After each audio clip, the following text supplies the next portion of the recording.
Assalamu alaykum. Men vatanimiz Sharq Turkistonninki Qashqar viloyat Yopurg'un nahiyyasi Termiza 9-kent 4-mahalladan Yasin Zunun bo'laman.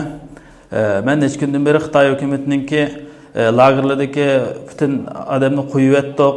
Bular erkin azada yashayapti degan sabsatsiz qarta guvohlik bermoqchiman. Ben 2016-yili 1-oyning 25-kuni vatanimiz Sharq Turkistonninki Urumchidan İstanbul'a qarab tijorat sababi bilan bu yo'lga chiqqan.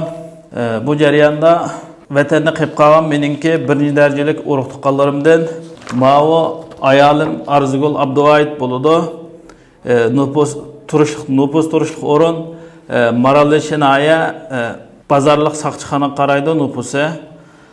2017-yildan boshlab Xitoy hukumatining lager qamag'anlik xabari yetib keldi. Menga ishonchli xabar. Anda ma'vo qizim Safiya Yasin bo'ldi. Bu qizim onasi bilan birga Urumchida qilib qolgan. Ma'vo bo'lsa qizim Nuriya Yasin bo'ldi. Bu onasi bilan birga Urumchida qilib qolgan. Bularningki hozir hayotmi yoki o'likmi, nerede yashayotganligini bilmayman. Anda ma'vo yandikisi bo'lsa Asma bo'ldi. Bu qizim qarindoshlarimning yanida qilib qolgan. Ma'vo bo'lsa o'g'lim Farhat Yasin, ma yandiki bo'lsa qizim Fatima Yasin bo'ldi. Bular 2016-yili 5-oy mezgilida Urumchidan Turkiyaga kelish jarayonida Urumchi aydorumda ketgancha hozirgacha nerdaligini bilmayman. 2019-yili 2-oylik bir ma'lumotda qizimninki Xitoy hukumatining lagerda tarbiyalayotgan o'rinlardan birida o'zininki xabarda yayilgan rasmdan tanib oldim. Mana bu qizim bu bo'ladi. Hozirgacha hayotmi yoki o'likmi bilmayman. Andim birinchi darajalik urug' tuqqanlarimdan bir qo'saq akam Husayn Zunun, Yusuf Zunun, Hasan Zunun, Zo'rgul Zunun va acham Amangul Zunun to'g'riliq guvohlik bermoqchiman. Bularmi Xitoyninki lagerlarda deb gumon qilaman, büyük ehtimolda.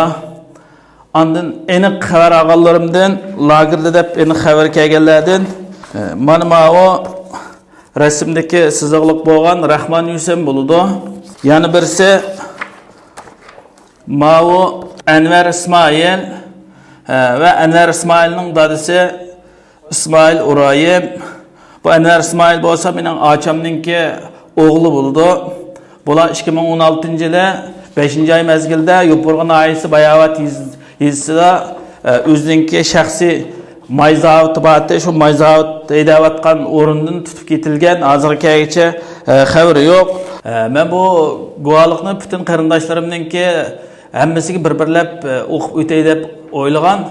Bunda qilay desam, vaqt qis bo'lib qoldi ekan, ham internetni bak egallab ketgan qarindoshlarimizga qulaysiz bo'lib qolmasligi uchun yan tarafga ham tizimlikni qo'yib o'taman. Mushundan tafsili ahvolni ko'rib olsanglar bo'ldi qarindoshlar. Enimni shu tutib ketgandan keyin Xitoyninki Uyg'urlarni ichkariga yo'tkaganlik rasmdan tanib oldim. Enim shu hozir nerligini bilmayman.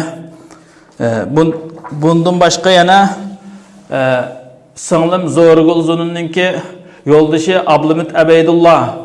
Bu Yopurg'un Termizlik bozorlik cho'ng jamininki xatibi va hukumat e'tirof qilgan diniy zotdi. Buning lagerga olib ketilganligini bildim. Undan boshqa Rahman Ushur Yopurg'un nahiyyasi Siyakiza 14-kanatdan o'g'li Habibullah va boshqa nurg'un tuqqanlarim bilan birga lagerga olib ketilganligini buni bildim. Buningki yozmaliq shaklini men mush videoning bilan birga internetga qo'yaman. Undan boshqa nurg'un vatanimizda bizningki aralashgan do'st birodarlardan diniy zot va yoki ahli ilmlar bo'lsin, tijoratchilar bo'lsin, nurg'un qarindoshlarimninki yozmaliq isbotlari bor. Buning hammani men bir-birlab o'qib o'tay desam, mayada vaqt olib ketadigan, shuning uchun internetga qo'yishni to'g'ri topdim. Yaqindan buyon sosyal medialarda Xitoy hukumatininki butun Uyg'urlarni qo'yib degan xabarlar kengri taqilyotdi. Ammo men bu mening urug' tuqqanlarim bo'lsin va yoki do'st birodarlarim bo'lsin, hech kim to'g'riliq qo'yib berilgan bir xabarni topshirib olmadi. Men buningki lagerda ekanligi 99% lagerda deb gumon qilaman men.